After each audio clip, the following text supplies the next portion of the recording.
Lucas Iverson, good to see you. Welcome to Popternative. Hi, PD Beats. Thank you so much for having me. I mean, this is exciting. We are back. The pit is back. We are so back, I know. which is amazing. And I'm so happy for you. Congratulations. You are so good in the show.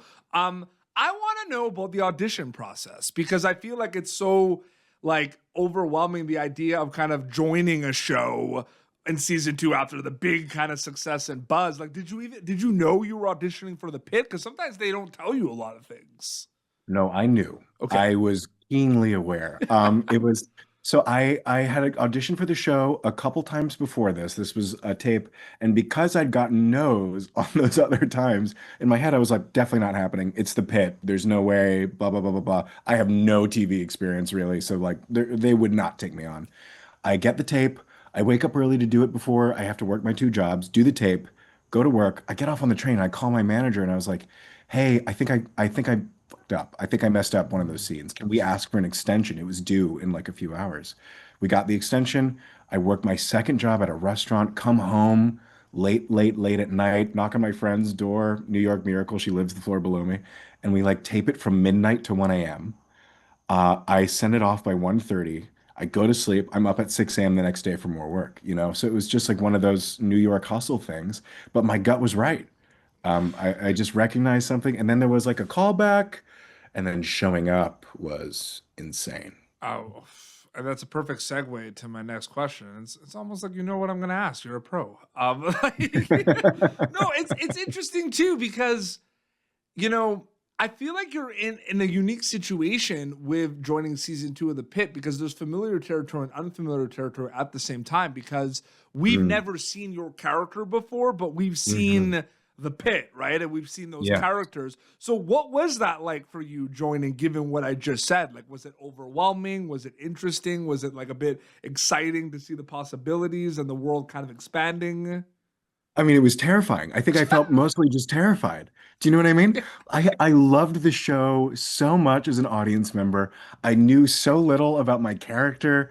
And then like I remember showing up for the first day of boot camp and being on the set and being like, oh my God, I'm in the pit, Yeah. you know? Meeting everybody. And even when we were shooting, I would look at people and be like, I've seen you on TV, you know? It's so surreal. Ah. But it was intense. It was an intent right out the gate when we started shooting. I was told that my first day, we started on Friday, June 13th, Mhm. and I was told that I was just going to be in background that day. We weren't going to get to my first scene. My first scene was going to be on Monday. We get a call at lunch being like, hey, we're moving fast, so your scene's in an hour. And everybody in that scene was like, oh my God. We ran over to Shabana's dressing room and we practiced it. We all said the lines and then we just like showed up and shot it. It felt like the adrenaline was really pumping because we didn't know this was going to be happening today. Thankfully, we all knew it and it felt so real and fast and it was great. It's crazy. And I also I make films as well. I'm a filmmaker. So these are the things I Yeah. think about, right? So you get these scripts, right? And I feel Hmm. like because there was a season one, you can envision what things are going to look like as much as you can, right? But I feel like Hmm. when you get there, kind of what you said in the beginning of the interview, like that's when it gets real. That's when it feels terrified, right? Seeing everything come to life. So I wanted to know for you, depending on like how often you got the scripts, like what was that script to screen like journey for you specifically? Like getting these scripts, because you can only prepare so much or envision so many things, but I feel like it really gets real once you get there, if that makes It sense. does. Yeah, I mean, like you would read about the medical procedures that we're going to be doing, and you'd say, "How the hell is this?" Or it just seems so extravagant that how can we possibly show all of this? But it's the pit, you know. They show everything. Yeah. So you show up for a medical rehearsal if it's like a trauma scene, and then you're told you're shown the prosthetics sometimes, and they're like, "We're gonna have blood here, blood on your gloves. Just get ready. If you need a trauma gown and it gets bloody, get ready for fast resets." Or in some cases, like poopy. We're gonna have a lot of gowns ready for you to just get shit on over and over and over again, you know? Mhm. And or Yeah. the poop one's a great thing. We had like a little sight laser called poop laser, Mhm. and when we were setting up the poop cannon, we would just like point it right here, and then they'd be like, little lower, little higher, sniper style. And you read the script and you go, oh, am I going to get shit on? And then the concussive force of the poop hits you and you go, yes, I am. And spoiler alert, yes, you get pooped on. Yeah. Are you getting a lot of poop emojis sent to you right now, or not as much as you think? I'm getting a lot of people quoting the episode and being like, you should have curved your finger more. Oh my goodness. That's a crazy thing, like the week to week, because the show Yeah. at something big happens in every episode. And like there's like True. the whole traditional drop of like the week to week, like the Pitt's doing, but then there's the binge, Mhm. right? Where they all drop. But like that's something that I love about the show. Every episode, something like massive happens. You know what I mean? The writers are so good at what they do for that exact reason. Absolutely. This is an interesting character. This is a character, Ogilvy, that like, you know, there's this kind of like hotshot new kid on town, I'm ready to go, where he thinks he knows everything, but then, you know, maybe he doesn't know everything and he's too kind of conceited, you know, and everything. Yeah. He's lost, in my opinion. Like it's in my opinion. And I'm wondering, like, from an acting storyteller perspective, is it like more fun or more challenging playing a lost character, doing self-reflection, thrown in, finding himself? Because from the viewer perspective, they don't know they're lost. So I always find that fascinating. This is so, first of all, I just want to say thank you for seeing him as a lost little kid, because I think that's close in line to how I see him too. Yeah.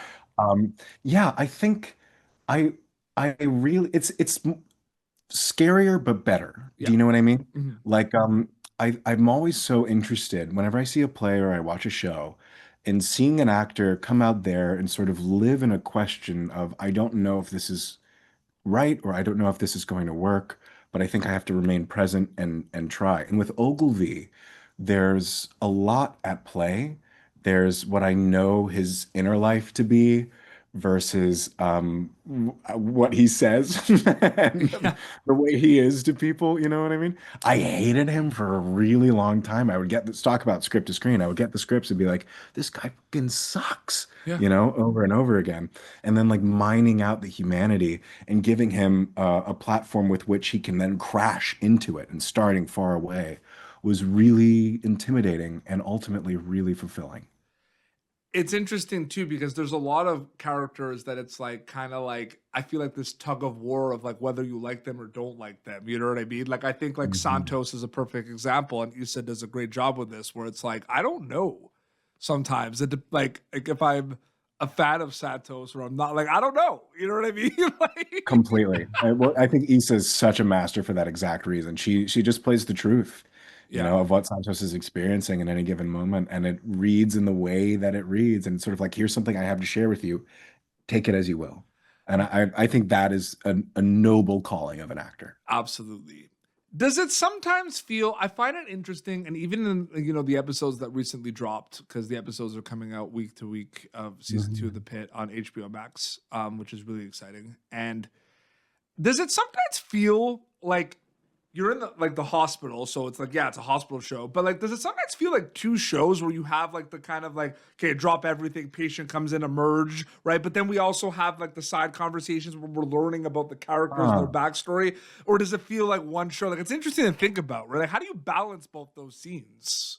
Yeah, it is interesting. I think that it feels, to the credit of the writers and the team, it feels like one show to me. Like I see the logical through line as to why this patient requires this or evokes something within a doctor to then have this conversation. And I Yes. also, what I love about it is its commitment to verisimilitude and that you can be in the middle of saying something really vulnerable and sweet and perhaps profound about yourself. And if that trauma sound goes off, you got to go. Yeah. And conversation may never be touched on again. And I love that. That's the Jacobian. best answer. Yeah, it's true. Like, you might not even have time to go back to that ever. It's kind of like Yeah. gone, right? Like, You made an attempt, you know, and the world said no.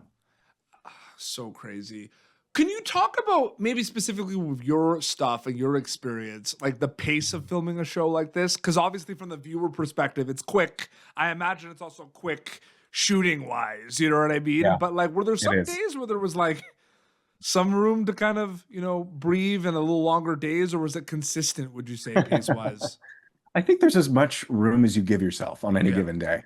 which is for some scenes, sort of on a practical sense, it depends on the reset time for Mhm. these more intense, crazy traumas, or if somebody, say, has like a ton of pieces of glass in them and they get knocked off and you need to reset them, it takes a little bit longer, you know?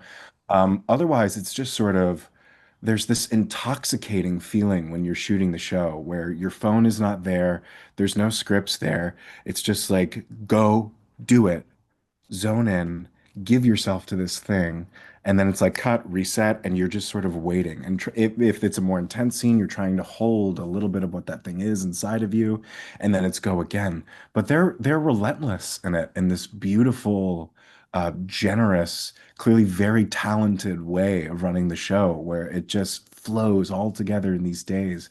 But it doesn't ever like feel long either. It can feel Yes. fast without feeling long Yeah, because it feels so good. absolutely. And then last question, kind of to, tie everything in too. I find it interesting because, you might book a movie or a show and, you have, there's 26 people on the call sheet, but are there for a couple of days and your Mm. scenes are with, three people, right? So you don't really get the ensemble, like it's an ensemble cast, but you don't get the Yeah, yeah, yeah. ensemble experience. With Right, the right, Pit, right. like you literally are on ensemble cast experience. Like you get Yes. cross paths with everyone, literally. Like even like I've been thinking about it, like you bump into everyone at some point. You know what I mean? Yeah, yeah. What is that like? What is that like with the Pit really having that ensemble cast experience? It's amazing. And one, people sometimes ask like, what is the transition from theater to this like? And Mhm. this made it so much easier because you feel so at home.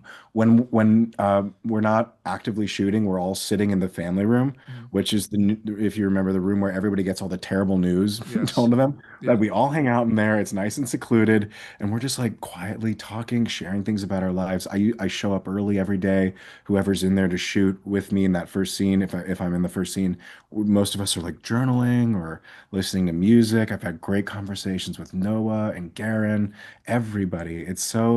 It feels like a family. And Yeah. now that we're sort of, spread throughout the world, I still feel that deep love for everybody on that show. And I just feel like I've got your back. We made this beautiful thing together. I'm so proud of you. I'm going to champion you as long as I possibly can, you know? Absolutely. It's a bond. No, for sure. And that, like you said, that kind of like theater to, actor, like TV and film is very interesting. I was Mhm. never an actor, but I like my high school was very art, like it was an art school. So it was known for art Yeah. like productions. And I was on the stage crew team. I did like the follow spot operator, a light No operator. way. There was something Yeah. so like Lucas, I have to tell you just super quick, like these would be like, you know how it is. It's like the week of shows, like three or four shows, and it would be a big deal for our school, right? We would work on these all years. There was something Yeah. magical the morning of a performance. You know what I mean? Like I'd wake Dude, up, you're have giving me breakfast, goosebumps. Yeah, and it yeah, would be yeah, like yeah, 10 yeah. a.m. I'm not even performing. You know what I mean? I'm just light Yeah. operating. But there was just something exciting about the fact that, wow, we're performing tonight. And the fact that like the next night we're Mm. performing to a new crowd that might not have the same reactions. Like there was just something magical about it, if that makes sense. Yeah, of course. I mean, it's like a culmination of great love and effort and time and commitment and heart that everybody pours into. And then to see it blossom into whatever that thing is. And the magic really is that it always, no matter how much of a mess the process is, it always seems to work. That is one of the great gifts that theater gives to people. Just the ability to make. It The, moves me very much. it's also so interesting to me. I think about all these things because it's like the five shows and like the people that laughed on like day one don't like they didn't like they laugh at something. No one on day four laughed at that thing. So it's like Yeah. that's or like the reactions. That's so interesting to me. You know what I mean? Yeah. And Yeah, of it, course. it's so cool. And yeah, like I said, season two of The Pit, we're underway. We're getting episodes. We're dialed in week to week on HBO Max, which is Mm. so exciting. Lucas, congratulations. And thank you so much for joining me on Pop Turtle. It was great chatting with Dude, you. thank you so, so much for having me. This was lovely. Thank you for your time. Oh, thank you for your time. Your Instagram account is just your name if people want to keep up to date with everything, right? Correct, correct. My name underscore. That's it. Awesome. Well, this has been Popternative, youtube.com/Popternative for previous episodes. Until next time, this is Lucas Iverson, who can catch us locally in The Pitt Season 2 on HBO Max and PD Beats. Signing on. Thank you for tuning in to Popternative. Make sure to check out our past episodes of Popternative on YouTube. This has been an Autograph Communications production.